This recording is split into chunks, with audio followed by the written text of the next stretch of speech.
Kuko ikintu dusaba cihutirwa nk'abene gihugu nuko twomanza kuronka kwanza bwa mbere ikibanza twoshobora gushiramo imiryango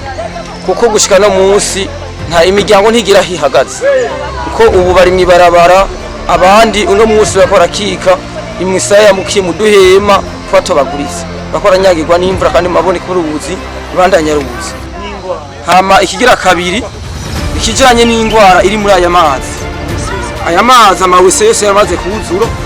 turashobora kwitega ikiza gishobora guturuka ku isuku rike bivanye nuko